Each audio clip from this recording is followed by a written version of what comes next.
প্রথমেই বলি যে ছায়ারাত্রি চ্যানেল কখনোই কোনো কুসংস্কারকে প্রশ্রয় দেয় না। তাই আমরা কখনোই বলি না যে কোনো ভৌতিক ঘটনা বা কোনো অলৌকিক ইনসিডেন্টকে বিশ্বাস করতে।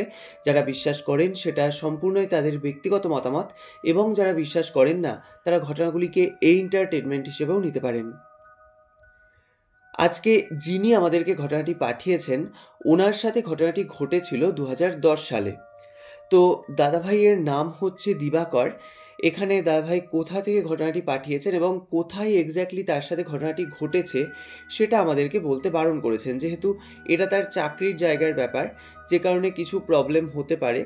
তো সেই জন্যই আমরা এটা হাইড রাখছি।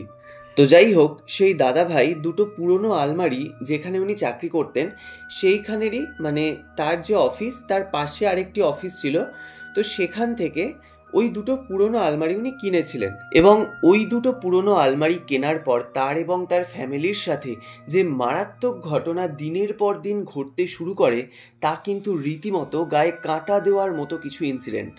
এবং ওই আলমারি দুটো দাদাভাই কেন কিনেছিল এবং কেনার পর ঠিক কী কী ঘটনা তার সাথে ঘটেছিল সেটা তোমরা পুরো ঘটনাটি শুনলেই কিন্তু বুঝতে পারবে। তো এক কথায় বলতে গেলে ভীষণই ক্রিপি একটি ঘটনা আজ আমি তোমাদের সাথে শেয়ার করতে চলেছি।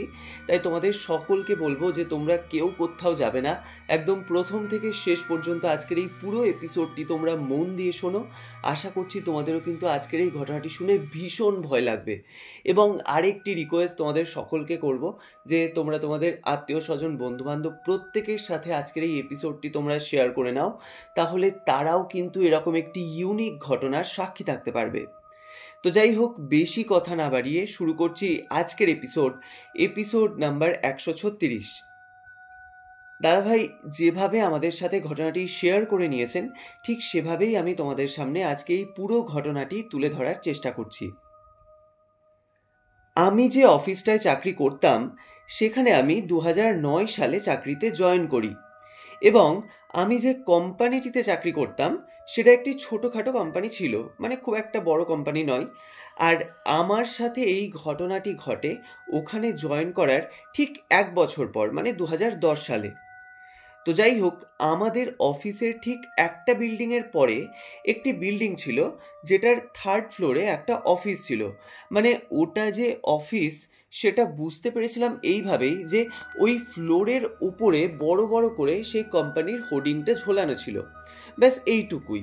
এটাই আমি বিগত 1 বছর ধরে দেখে আসছিলাম, আর কিছু নয়। কারণ মানে ওই বিল্ডিংটার ওই যে ফ্লোরটাতে অত বড় যে একটা হোর্ডিং ঝোলানো ছিল, এবং ওই যে অফিসটা, আমি তো ওটা বুঝতে পেরেছিলাম যে অফিস, কিন্তু ওই যে 1 বছর ধরে আমি ওখানে যে চাকরি করতাম এবং ওই বিল্ডিংয়ের সামনে দিয়ে আমি যাতায়াত করতাম, মানে আমার যাওয়া আসার রাস্তাতে ওই বিল্ডিংটা পড়তো।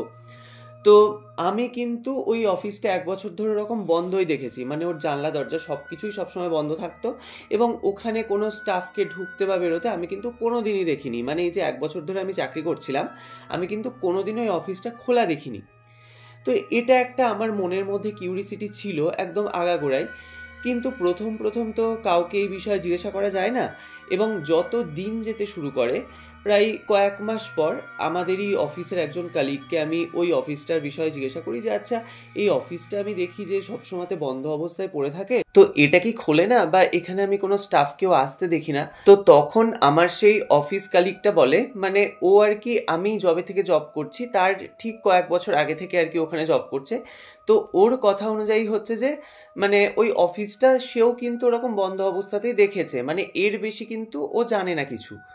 তো মানে আমার বেশ অদ্ভুত লাগতো, মানে ওরকম অফিসটা, মানে এত বড় একটা ফ্লোর নিয়ে ওরকম অফিসটা তৈরি হয়েছে এবং সেটা এরকম বন্ধ অবস্থায় কেন থাকে। তো এটা আমার নিজের মনে মনেই প্রশ্ন জাগতো। তো যাই হোক, এভাবে আমার কিন্তু মোটামুটি কেটে যাচ্ছিল। তো এর মধ্যে হঠাৎ একদিন একটা খবর আমি পাই, সেটা হলো যে সেই যে অফিসটা ওরকম যে 3rd ফ্লোরের ওপরে ছিল, তো সেটা একদম পুরোপুরি উঠে যাচ্ছে। এবং ওটা উঠে যাচ্ছে বলে ওই অফিসের যিনি আর কি ওনার, তো তিনি ওই অফিসের যে সমস্ত আসবাবপত্রগুলো ছিল সেগুলো খুব কম দামে আর কি সেল আউট করছেন। এবার অফিসের যে সমস্ত আসবাবপত্র, মানে বুঝতেই পারছো যে ওখানে অনেক কিছু জিনিস থাকতে পারে, যেমন আলমারি, টেবিল, চেয়ার। তো সেই ভেবে এবার যখন আমরা জানতে পারলাম যে এরকম ওখানে সব জিনিসপত্রগুলো বিক্রি করে দিচ্ছে, তো দাদাভাই বলছে আমি এবং আমাদের অফিসের একজন কালিগ আমরা দুজনেই কিন্তু সেইখানটা করে যাই। এবার দাদাভাই বলছে আমরা যেহেতু একটি মধ্যবিত্ত ফ্যামিলি থেকে উঠে এসেছিলাম, তো সেই জন্য আমাদের পরিবারে বলতে গেলে আমার বাবা মা বোন এবং আমি, এবং আমাদের এই 4 জনের ফ্যামিলি মেম্বারের মধ্যে আমি কিন্তু একমাত্র আর্নিং মেম্বার ছিলাম। তো বাবারও যেহেতু বয়স হয়েছিল, তো উনিও সেরকম কোনো কাজবাজ করতে পারতেন না। তো সেই জন্য এই গোটা সংসারটা কিন্তু আমার দায়িত্বেই ছিল বা আমার ওপরেই কিন্তু ছিল। তো সেক্ষেত্রে এবার আমাদের পরিবারে সত্যি কথা বলতে আমাদের কিন্তু তখন কোনো আলমারি ছিল না, মানে আমাদের যা জামা কাপড় সেগুলো আমরা ট্রাঙ্কে এবং আলনার ওপরেই রাখতাম। তো মা আমাকে বেশ অনেক দিন ধরেই বলতো যে আমাদের একটা এরকম আলমারির প্রয়োজন আছে। তো এবার সমস্ত কিছু সংসারের খরচপাতি বাঁচিয়ে সেখান থেকে সেভিংস করে তারপর তো আলমারি কিনতে হবে। তো এবার যখন আমি জানতে পেরেছি যে এই অফিস থেকে এরকম জিনিসপত্রগুলো বিক্রি করে দিচ্ছে, তো আমার কিন্তু মনে একটা আশা ছিল যে যদি ওখানে গিয়ে এরকম মানে মনের মতো আমি একটা আলমারি পেয়ে যাই।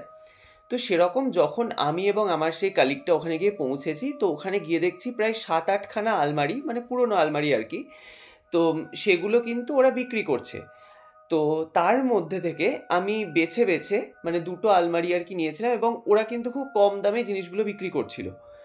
তো আমি ওরকম দেখে শুনে নিয়ে দুখানা বেশ বড় বড় সাইজের আলমারি, মানে আমি আর কি আমার জন্য পছন্দ করি, এবং আমার যে আরেকটি কালিগ ছিল ও ওরকম একটা টেবিল এবং 4টে চেয়ার কেনে। তো এবার একটা নতুন আলমারি কিনতে গেলে সেটা ঠিক অনেকটাই অ্যামাউন্ট লাগবে।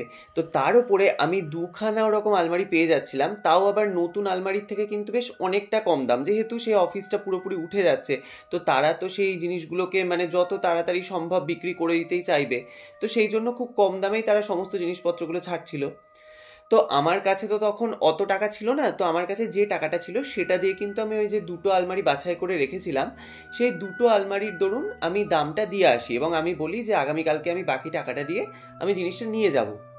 এবার আমি বাড়িতে মাকেও কিছু জিজ্ঞাসা করিনি, কারণ আমি জানতাম যে মাও হয়তো এই কথাটা শুনে খুব খুশি হবে যে আমি এরকম দুটো আলমারি কিনেছি। তো যাই হোক, আমি সেদিন ওই যতটুকু টাকা আমার কাছে ছিল আমি সেটা দিয়ে আমি কিন্তু বাড়ি চলে আসি বিকেলবেলায়। এবং বাড়ি এসে আমি কিন্তু মাকে প্রথমেই কথাটা জানাই।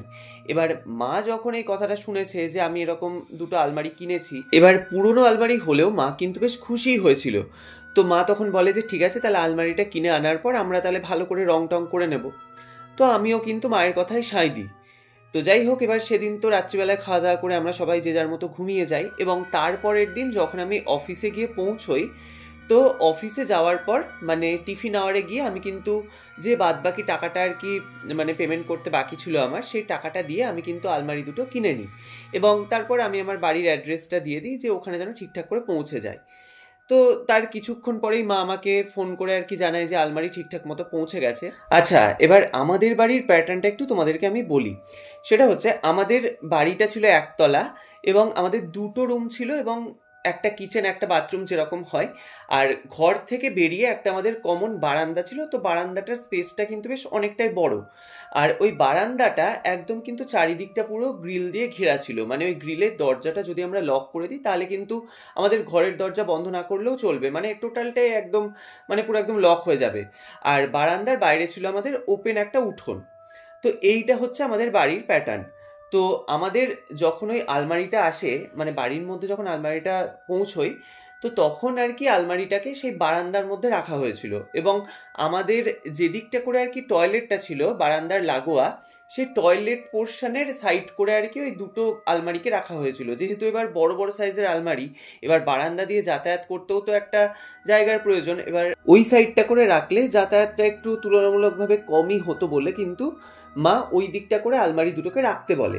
এবার ঘরের মধ্যে আলমারিগুলো এই কারণেই রাখেনি, কারণ আলমারিগুলো আমরা মানে এটা আগে ঠিক করেই নিয়েছিলাম যে আলমারিগুলো আগে ভালো করে রং করে নেবো, তারপরে আমরা ঘরের মধ্যে রাখবো। তো যাই হোক, এবার আমি যখন অফিস করে বাড়ি গিয়ে পৌঁছই, তো আমি গিয়ে কিন্তু দেখি যে হ্যাঁ, আলমারিগুলো ঠিকঠাকভাবে পৌঁছে গেছে এবং বেশ সুন্দর করেই রাখা আছে।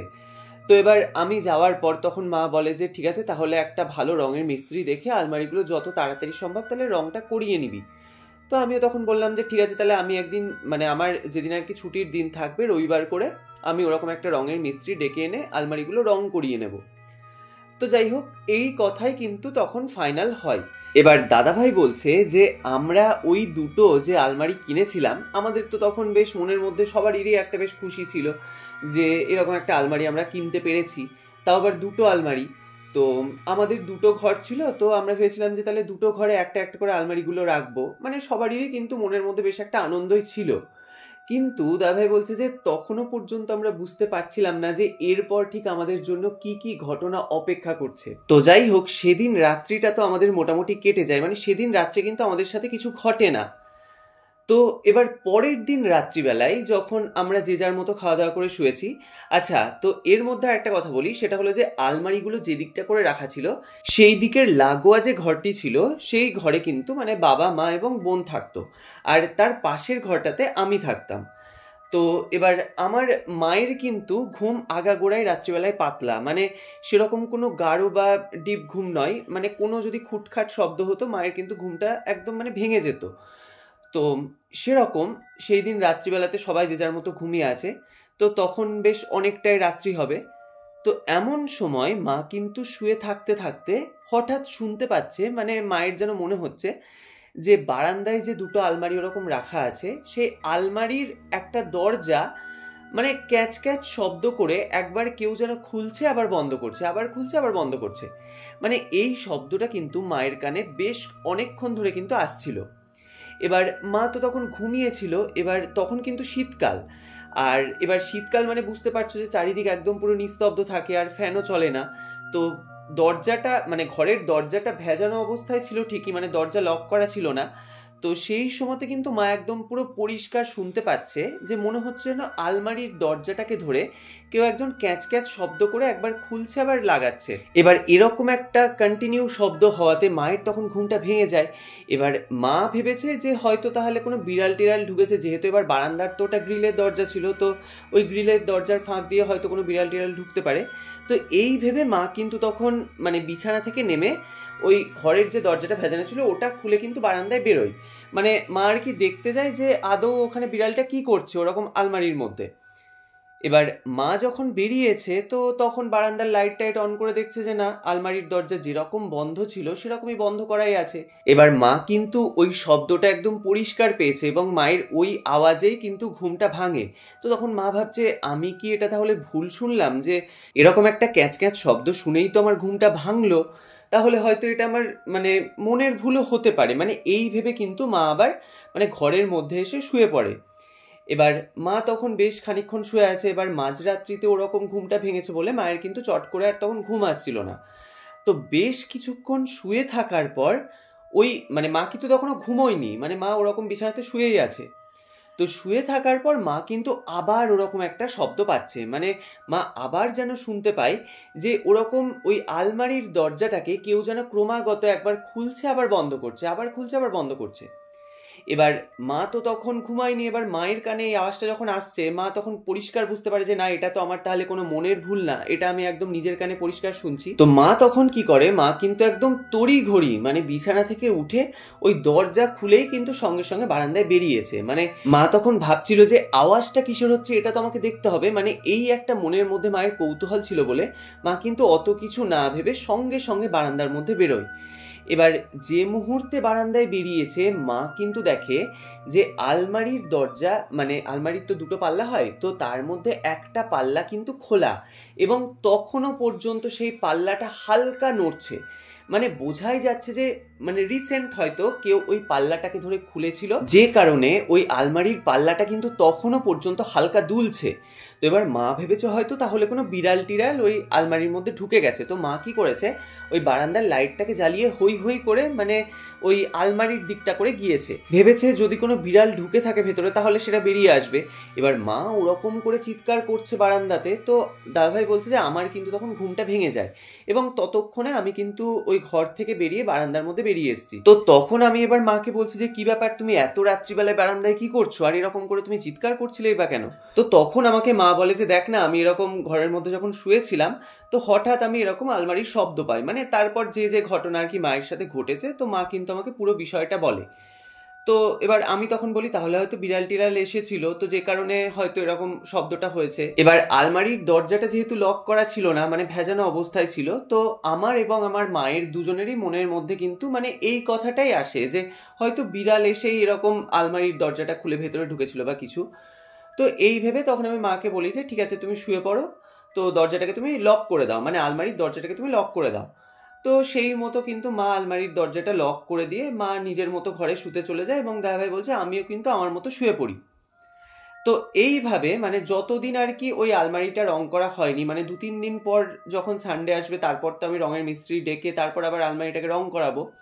তো এই 2-3 দিন কিন্তু বাড়িতে আর কোনো রকম কিছু ঘটে না, এবং ওই যে বিষয়টা মানে বাড়িতে যে একটা রকম ইনসিডেন্ট ঘটে গেল, আমরা ওটাকে যতটা সাধারণভাবে ভাবছিলাম, পরে যখন আমাদের সাথে যে যে ঘটনাগুলো ঘটেছিল তখন কিন্তু বুঝতে পারি এটা কোনো সাধারণ ঘটনা ছিল না, বা ওটা কোনো কিন্তু এক্স্যাক্টলি কোনো বিড়াল ছিল না। তো যাই হোক, তোমরা যত ঘটনাটা শুনবে তোমাদের কাছে কিন্তু বিষয়টা আরও ক্লিয়ার হবে। তো এবার যখন আর কি সানডে এসেছে, তো আমার ছুটির দিন হচ্ছে শুধুমাত্র ওই রবিবারটা। তো আমি কিন্তু সেদিন আমাদেরই একজন পরিচিত আর কি ওরকম রঙের মিস্ত্রি ছিল, তো তাকে গিয়ে এরকম আমাদের এই পুরোনো আলমারির কথাটা বলি। তো সে বলে যে হ্যাঁ ঠিক আছে, আমরা তাহলে রং টং করে দেবো, এবং তাদের সাথে গিয়ে কিন্তু আমি মোটামুটি কথাটা ফাইনাল করে আসি, এবং তারা বলে যে আমরা আগামী কালকে গিয়ে রং করে আসবো আলমারিগুলো। তো দাদাভাই বলছে আবার পরের দিন আমার যেহেতু অফিস, তো আমি আমার মতো অফিস চলে গিয়েছি, এবং মা বলে যে আমরাই দেখে শুনে রং করিয়ে নেবো, তোর কোনো চিন্তা নেই।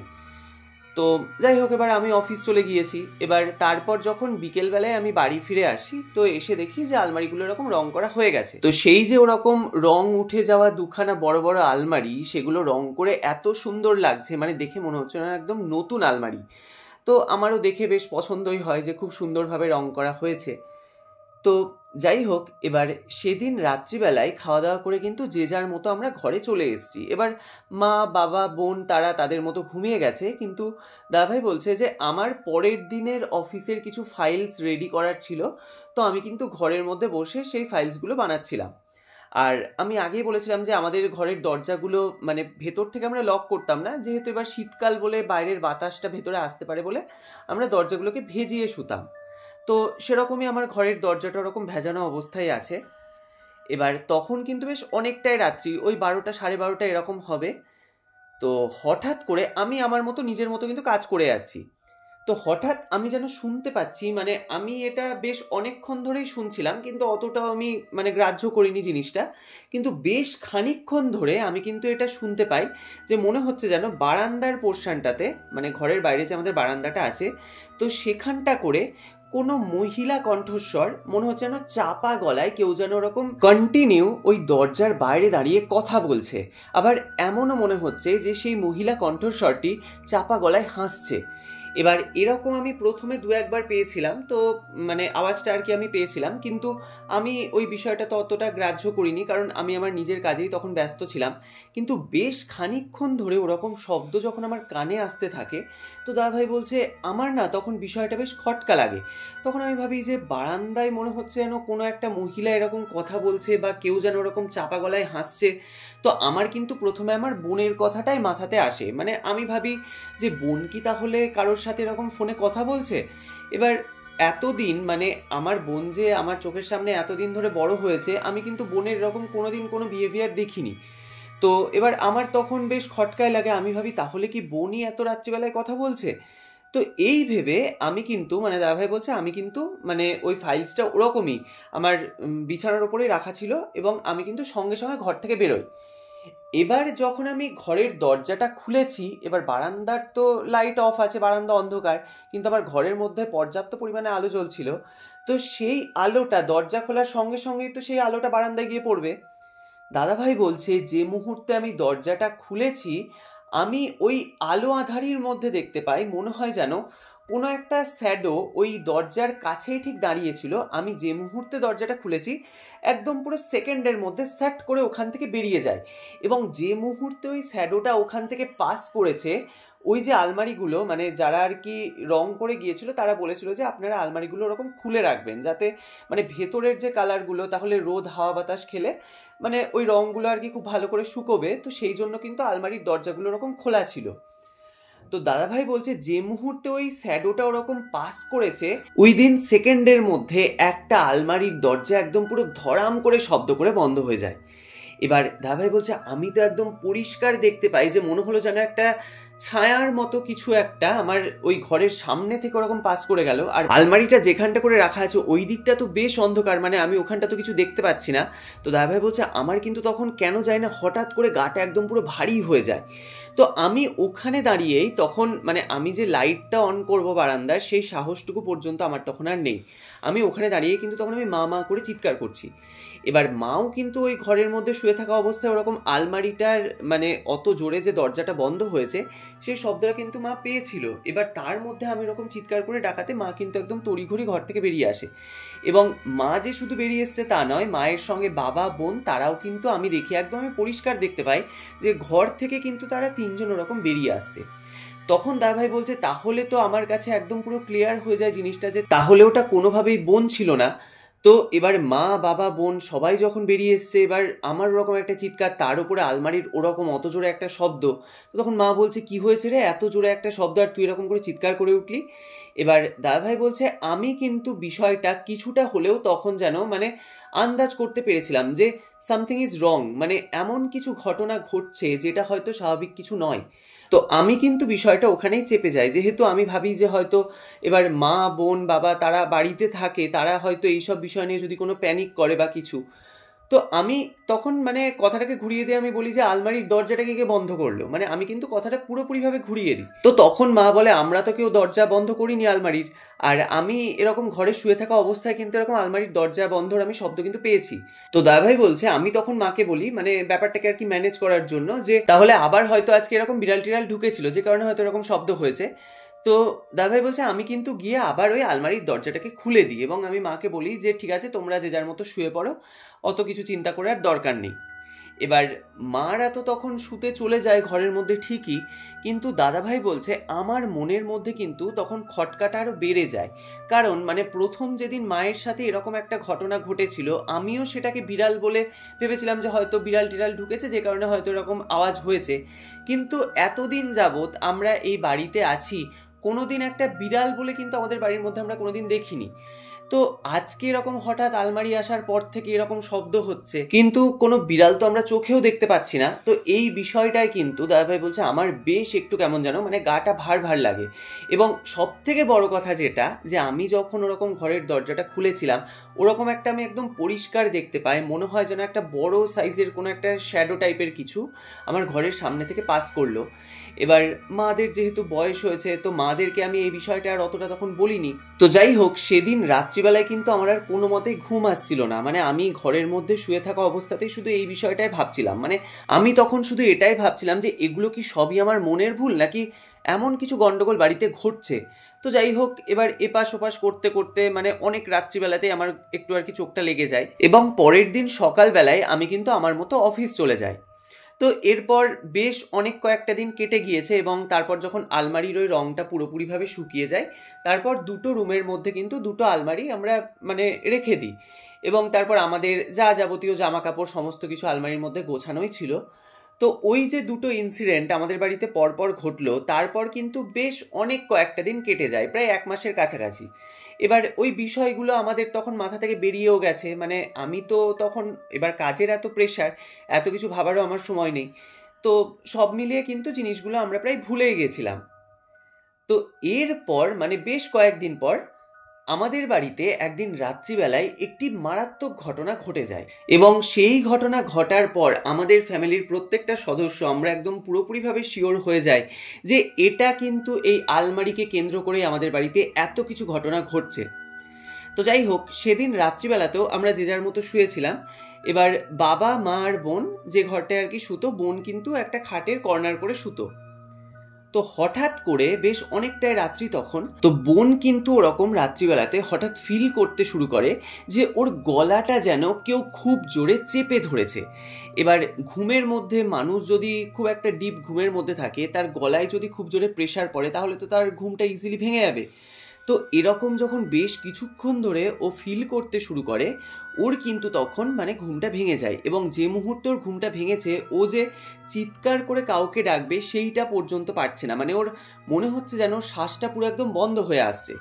তো ও তখন রীতিমতো বিছানাতে একদম ছটপট করছে এবং পাশে যে মা শুয়ে আছে, মাকে যে ডাকবে সেটাও পর্যন্ত ওর তখন শক্তি নেই। ও শুধু মানে তখন বিছানাতে প্রচণ্ড ছটপট করছে। এবার ঘরের মধ্যে তখন একটা নাইট ল্যাম্প জ্বলছিল। তো বোন কি করে, মানে বোন কিন্তু দেখার চেষ্টা করে যে ওর গলার মধ্যে এক্স্যাক্টলি কি হয়েছে, মানে এত ওর প্রেশার কিসের লাগছে। তো ও তখন দেখে যে ওরই চুড়িদারের একটা ওড়না ওর গলায় কিন্তু খুব জোরে একদম পুরো কোষে বাঁধা আছে, এবং ওই যে ওড়নাটার যে দুটো দিক, সেই দুটো দিক একদম কালো মিশমিশে দুটো হাত যেন ওই ওড়নার দুটো দিককে একদম পুরো চেপে ধরে আছে। এবার এটা যখন ও দেখেছে, মানে ওর একবার সিচুয়েশনটা ভাবো, ওরকম একটা ওর শরীরে কষ্ট হচ্ছে, তার উপরে এরকম একটা ভয়ানক জিনিসও দেখেছে। ও কিন্তু তখন মানে ও ভাবছে যে আমি হয়তো আজকে আর বাঁচবো না, মানে আমার সাথে যে ঘটনাটা ঘটছে, মারা মাদের মতো শুয়ে আছে, মারা তো বুঝতেও পারছে না। এবার ও তখন বিছানায় জোরে জোরে হাত দিয়ে বাড়ি মারতে থাকে। এবার বিছানায় যখন ওরকম একটা ভাইব্রেশন হচ্ছে, মায়ের কিন্তু তখন ঘুমটা ভাঙে। এবার মা বলছে কি হয়েছে, তুই এরকম কেন করছিস, মানে বোনকে দেখে আর কি বলে।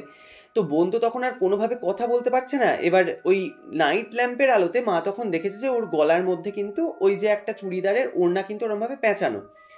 তো মা তখন উঠে গিয়ে তড়িঘড়ি করে ঘরের বড় লাইটটাকে অন করে, এবং যে মুহূর্তে ঘরের লাইটটা অন করেছে, মা তো দেখে যে বোনের গলায় ওরকম মানে চুড়িদারের ওড়নাটাকে পেঁচানো আছে ঠিকই, এবং ওই যে আলমারির মধ্যে যে জামা কাপড়গুলো প্রত্যেকের ওরকম সাজানো অবস্থায় ছিল, এবং আলমারিটা কিন্তু মা লক করে রেখেছিল, সেই আলমারির দরজা খোলা এবং সমস্ত জামা কাপড় পুরো ঘরের মেঝের মধ্যে চারিদিকে ছড়িয়ে ছিটিয়ে আছে। তো এবার এটা দেখে মা কিন্তু তখন নিজেকে সামলাতে না পেরে প্রচণ্ড জোরে চিৎকার করে ওঠে। এবার মা এত জোরে চিৎকার করেছে, আমি তো পাশের ঘরেই ছিলাম, তো মায়ের চিৎকারে কিন্তু মানে আমার তখন ঘুমটা ভেঙে যায়, এবং আমি কিন্তু ছুটে এই ঘরে আসি, এবং ঘরের মধ্যে এসে দেখছি এরকম একটা দৃশ্য। তো যাই হোক, এবার বোনকে তো তখন মানে বোনকে নিয়ে আমরা তখন ব্যস্ত, মানে বোনের তখন প্রচণ্ড পরিমাণে শরীর খারাপ করছে, ওরকম জোরে যে একটা গলার মধ্যে ওড়নাটা পেঁচানো ছিল। তো প্রথমে তো ওর ওড়নাটাকে গলা থেকে খোলা হয়, এবং ধীরে ধীরে যখন ও একটু আগের থেকে ধাতস্থ হয়েছে, তো ওকে জল টল দেওয়া হয়েছে, এবং ওকে জিজ্ঞাসা করা হয়েছে তোর এরকম অবস্থা কি করে হলো। তো তখন কিন্তু বোন মানে ওরকম অস্বস্তি হওয়ার পর প্রথম চোখ খুলে যে জিনিসটা দেখে, সেটা কিন্তু আমাদের প্রত্যেককে বলে। এবার এটা শোনার পরে মা কিন্তু প্রথমেই বলে যে এই আলমারিটা আসার পর থেকেই কিন্তু বাড়িতে এরকম কিছু কিছু ঘটনা ঘটছে, এবং আজকের যে ঘটনাটা ঘটলো এতে তো আমার মেয়ে আজকে মরেই যেতে পারতো। আমার মনে হয় এই আলমারির মধ্যে কিছু একটা রয়েছে, তুই যত তাড়াতাড়ি সম্ভব এই আলমারি দুটোকে বাড়ি থেকে বের কর। এবার দাদাভাই বলছে যে আমারও তো এই আলমারিকে কেন্দ্র করে মানে অনেক কিছু জিনিস আমার মনের মধ্যে এর আগে একটা খটকা সৃষ্টি হয়েছিল, এবং আজকে যে ঘটনাটা দেখলাম মানে বোনের, ওটাকে যদি আমি ধরেও নিই যে এটা হয়তো বোনের কোনো মনের ভুল ছিল, যে বোন হয়তো এই জিনিসটা দেখেনি, তাহলে ওই যে ওড়নাটা বোনের গলার মধ্যে পেঁচানো অবস্থায় ছিল, এটা কোত্থেকে এলো? আর সব থেকে বড় কথা যেটা, সেটা হলো যে মা তো আলমারিটাকে লক করে রেখেছিল, তাহলে এরকম আলমারির দরজা খুলে গোটা মানে সমস্ত জামা কাপড় গোটা ঘরের মধ্যে চারিদিকে এরকম লন্ডভন্ড করে কে ছেটালো? এটাও তো একটা মানে একদম অদ্ভুতের বিষয়। তো দাদাভাই বলছে আমিও তখন বুঝে যাই যে এক্স্যাক্টলি জিনিসটা কি হচ্ছে, এবং আমার সাথে যে ঘটনাটা সেদিন রাত্রিবেলায় ঘটেছিল, মানে আমি ওই ঘরের দরজা খোলার পর ওরকম একটা ছায়া মূর্তি যেন আমার ঘরের সামনে থেকে পাস করে যেতে দেখেছিলাম। সেদিন তো আমি এই জিনিসটা আমার বাড়ির লোকের কাছে চেপে যাই, মানে আমি আর কি বলিনি, কিন্তু সেই দিন আমার বোনের সাথে ওরকম একটি ঘটনা ঘটার পর আমি কিন্তু এই বিষয়টা আমার বাড়ির লোককে বলি। তো ওরা তো এটা শুনে তখন আরও রীতিমতো ভয় পেয়ে গিয়েছে, মানে মা তো তখন বলছে মানে কালকেই তুই সকালবেলায় এই আলমারি দুটোকে বাড়ি থেকে বের করবি। এবার সঙ্গে সঙ্গে তো আমরা এই আলমারিটাকে বিক্রি করার লোক পাবো না, এমনিতে এটা একটা সেকেন্ড হ্যান্ড জিনিস। তো যাই হোক, সেদিন রাত্রিবেলায় তো আমাদের কারোরই কোনোভাবে ঘুম হয় না, মানে আমরা রাত্রিটুকু মানে বাকি রাতটুকু আমরা জেগেই কাটাই, এবং পরের দিন সকালবেলাতেই আমি আর বাবা মিলে আমরা দুজন মিলে ওই দুটো আলমারিকে কিন্তু নিয়ে আমাদের যে উঠোনটা ছিল সেই উঠোনের উপর আমরা কিন্তু নামিয়ে রাখি, মানে আমরা আর কোনোভাবেই চাইছিলাম না যে আমাদের ঘরের মধ্যে সেই আলমারি দুটো থাকুক। এবার তারপর তো আমি আমার মতো অফিসে চলে যাই, কিন্তু ওই যে একটা ওরকম আলমারি কিনেছিলাম এবং সেটাকে আমরা রং করেছিলাম যাতে আমরা ওটাকে ব্যবহার করতে পারি, সেটা আর বাড়িতে রাখতে পারবো না, তার জন্য একটা মানে মন খারাপও আমার মধ্যে ছিল। কিন্তু তার সঙ্গে সঙ্গে আমার কিন্তু একটা কৌতূহলও ছিল এই বিষয়টা নিয়েই, যে আমি তো ওই আলমারি দুটো কিনেছিলাম ঠিকই, কিন্তু আমাদের অফিসের আরেকজন কালিগ, ও তো মানে ওই যে অফিসটা থেকে মানে যে কোম্পানিটা থেকে ওরকম জিনিসগুলো বিক্রি করছিল, ওখান থেকে তো এরকম চেয়ার টেবিল কিনেছিল। তো আমি ভাবি যে ওকে আমি জিজ্ঞাসা করবো যে ওদের বাড়িতেও এরকম কিছু ঘটনা ঘটছে কিনা। এবার প্রথমত ওর কাছে গিয়ে আমাদের বাড়িতে এরকম কিছু ঘটনা ঘটেছে এটা আমার বলতেও কেমন একটা নিজের বাঁধো বাঁধো ঠেকছিল, যে হয়তো কিছু ভাবতে পারে এই ভেবে। তো তবুও মানে আমি কিন্তু নিজের মনে জোর রেখেই ওনাকে জিজ্ঞাসা করি যে আচ্ছা আপনাদের বাড়িতে কি এমন কিছু ঘটনা ঘটেছে, মানে আমার বাড়িতে যে যে ঘটনাগুলো ঘটে আমি কিন্তু সমস্ত কথাই ওনাকে বলি। এবার ওই ভদ্রলোক তখন বলে যে না কই আমাদের বাড়িতে তো এমন কিছু ঘটনা ঘটেনি, এবং আমাদের বাড়িতে এরকম কিছু অদ্ভুতুরে ঘটনা ঘটেছে উনি যখন শোনেন, তো উনি কিন্তু তখন বলেন যে ভাই তুমি কিন্তু যত তাড়াতাড়ি পারো ওই আলমারিগুলোকে বাড়ি থেকে বের করো, কারণ প্রথমত ওই জিনিসগুলো হচ্ছে সেকেন্ড হ্যান্ড জিনিস, এবং তার উপরে ওই জিনিসগুলো কীরকমভাবে এতদিন পড়েছিল বা ওগুলো কে ব্যবহার করেছে বা ওর সাথে এর কি কানেকশান সেটা তো আমরা কেউ জানি না। এবং তুমি যখন এই কথাটা দাবি করছো যে আলমারিটা কেনার পর থেকে তোমাদের বাড়িতে এরকম এরকম ঘটনা ঘটেছে, তো আমার মনে হয় এই আলমারির মধ্যে কিছু একটা গন্ডগোল আছে। তো আমার মতে এই আলমারি দুটো তোমাদের বাড়িতে না রাখাই ভালো, মানে ওই কালিকটি আর কি দাদাভাই বলছে আমাকে এই কথাটা বলে। এবার দাদাভাই বলছে যে আমিও তো চাইছিলাম যে ওই আলমারি দুটো যত তাড়াতাড়ি সম্ভব পারা যায় যে যাতে আর কি আমরা বিক্রি করে দিতে পারি, কিন্তু এবার লোকও তো দেখতে হবে যার কাছে আমরা এই জিনিসটা বিক্রি করতে পারবো। তো এরপর দাদাভাই বলছে যতদিন প্রায় ওই 10-12 দিন মতো আলমারিটা আমাদের বাড়িতে ছিল, তো যতদিন ওই আলমারিটা ওরকম উঠোনে রাখা ছিল দাদাভাই বলছে আমরা রাত্রিবেলাতে লিটারালি মানে ঘরের মধ্যে দরজা লক করে আমরা থাকতাম, এবং প্রতিদিন রাত্রে আমরা কিন্তু একদম পুরো স্পষ্ট শুনতে পেতাম, মনে হতো যেন আলমারিটাকে কেউ ওই উঠোনের মেঝের মধ্যে পুরো একদম ঘষতে ঘষতে একদিক থেকে আরেক দিকে নিয়ে যাচ্ছে, আবার আরেক দিক থেকে আরেক দিকে নিয়ে আসছে। আবার কোনো কোনো সময় আমরা এটাও শুনতে পেতাম যে কোনো একটি মহিলা কণ্ঠস্বর ওই উঠোনে দাঁড়িয়ে কথা বলছে, আবার কেউ যেন চাপা গলায় ওই উঠোনে দাঁড়িয়ে হাসছে, আবার কোনো কোনো সময় একটা কান্নার শব্দও কিন্তু আমরা পেতাম। মানে নানান রকমের শব্দ কিন্তু মানে আমাদের ওই ঘর থেকে আমরা পেতাম, এবং রাত্রিবেলাটা আমাদের এত ভয় ভয়ে কাটতো, মানে আমরা যে টয়লেট করতে ঘর থেকে বেরিয়ে যে আমরা মানে টয়লেটে যে যাব সেইটুকু পর্যন্ত সাহস আমাদের হতো না, মানে এতটা পরিমাণে বিভিন্ন রকম আওয়াজ ওই রাত্রিবেলায় আমরা পেতাম। তো যাই হোক, এবার তারপর যখন আমরা একটি লোক পাই মানে ওই আলমারি দুটো বিক্রি করার জন্য, মানে একদম জলের দরে আমরা কিন্তু আলমারিটা বিক্রি করি, মানে আমরা যে দামে আর কি কিনেছিলাম তার অর্ধেকের অর্ধেক দামে আমরা ওরকম ওই দুটো আলমারি কিন্তু বিক্রি করে দিই। কারণ যে যে ঘটনার সম্মুখীনগুলো আমরা হচ্ছিলাম তখন এতটা পরিমাণে আতঙ্কে আমরা ছিলাম, তখন আমাদের একটা জিনিসই মনে হচ্ছিল যে টাকা যাই যাক অন্ততপক্ষে আমাদের প্রাণটা তো বাঁচবে। তো এই ভেবে কিন্তু খুবই কম দামে ওই দুটো আলমারি আমরা বিক্রি করে দিই। তো দাদাভাই বলছে তারপর তো আমাদের বাড়িতে আর কোনো রকম কোনো ঘটনা ঘটতো না, বা এই যে এত কিছু জিনিস আমরা ফেস করছিলাম, আমরা প্রত্যেকে আমাদের বাড়ির প্রত্যেকটা সদস্য যে একটা অজানা আতঙ্কে আমরা সবসময় থাকতাম, সেই ভাইবসটা কিন্তু আমাদের বাড়ি থেকে একদম ধীরে ধীরে পুরোপুরিভাবে কেটে যায়, এবং আমরা কিন্তু আগের মতোই ওরকম স্বাভাবিকভাবেই জীবনযাপন করতে শুরু করি। কিন্তু দাদাভাই বলছে এই যে আলমারি দুটো আমরা কিনেছিলাম তারপর তো আমাদের বাড়িতে যে যে ঘটনাগুলো ঘটছিল এগুলো কেন ঘটতো এটা জানার কৌতূহল কিন্তু আমার মনের মধ্যে থেকেই যায়। মানে আমি তো এটা জানতে পারলাম না যে ওই আলমারির সাথে এক্স্যাক্টলি কি ঘটনা জড়িয়ে।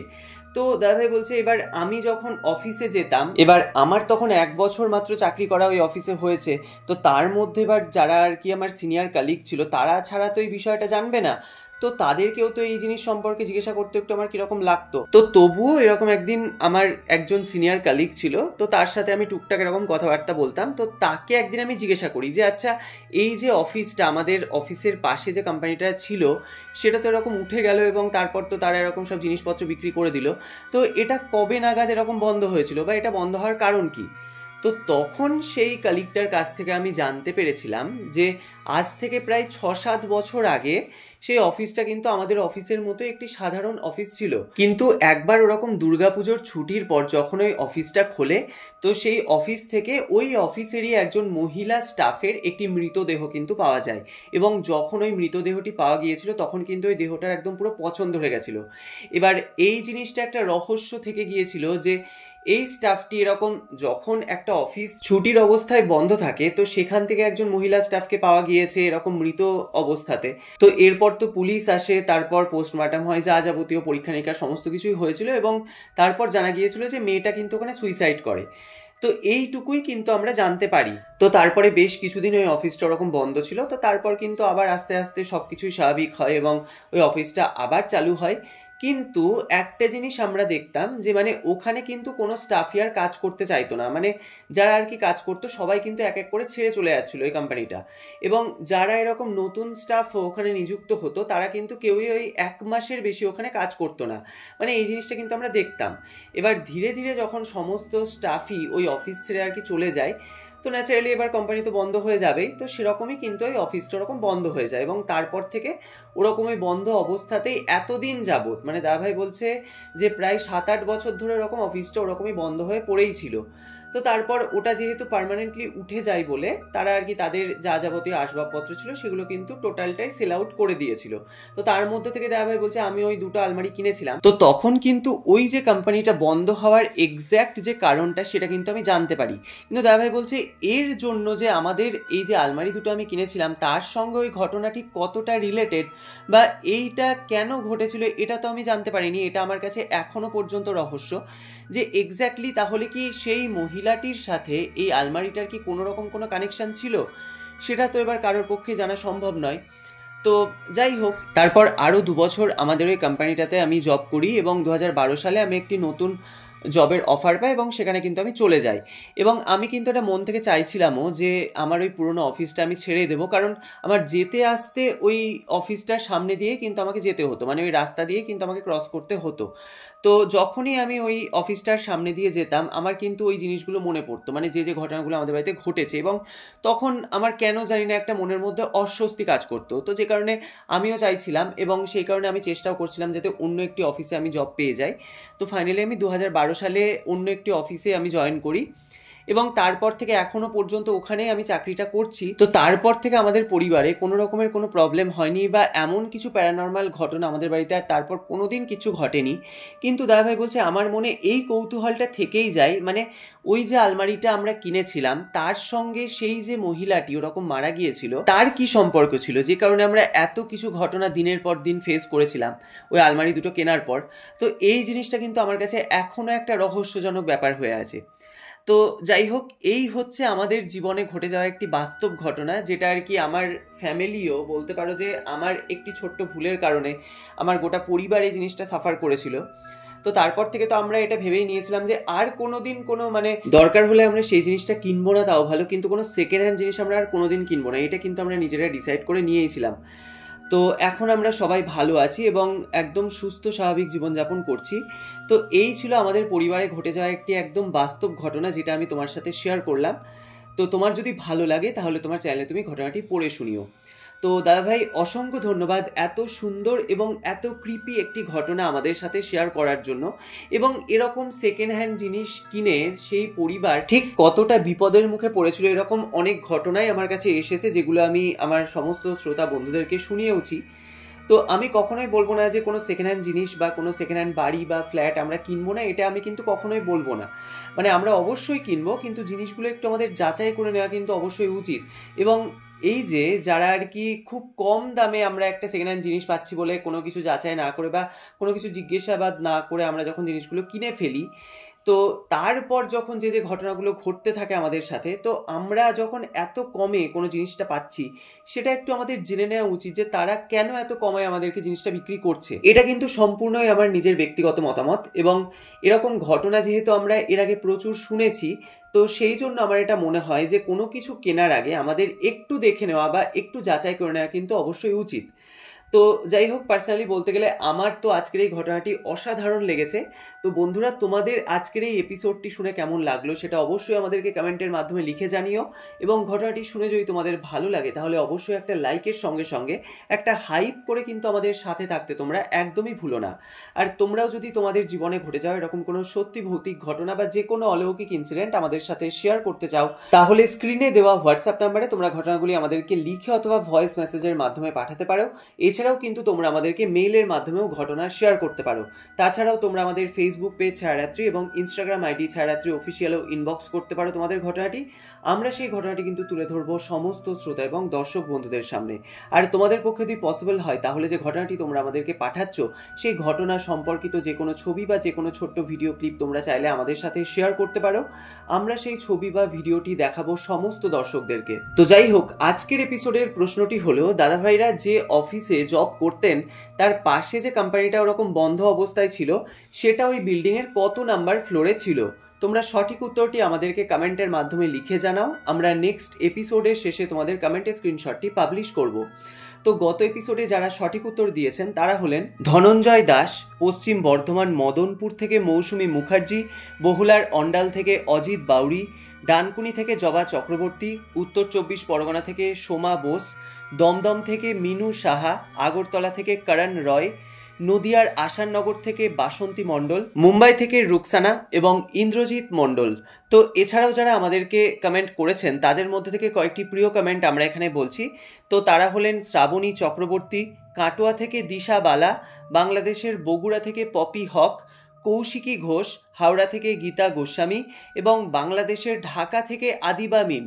তো তোমাদের সকলকে জানাই অসংখ্য ধন্যবাদ। তোমরা যারা যারা আমাদেরকে কমেন্ট করেছো, তো তোমরা এভাবেই আমাদেরকে কমেন্টের মাধ্যমে জানাতে থাকো যে তোমরা কোথা থেকে ঘটনাগুলি শুনছো এবং ঘটনাগুলি শুনে তোমাদের কেমন লাগছে সেই মতামতটিও কিন্তু তোমরা আমাদেরকে কমেন্টের মাধ্যমে জানাতে একদমই ভুলো না।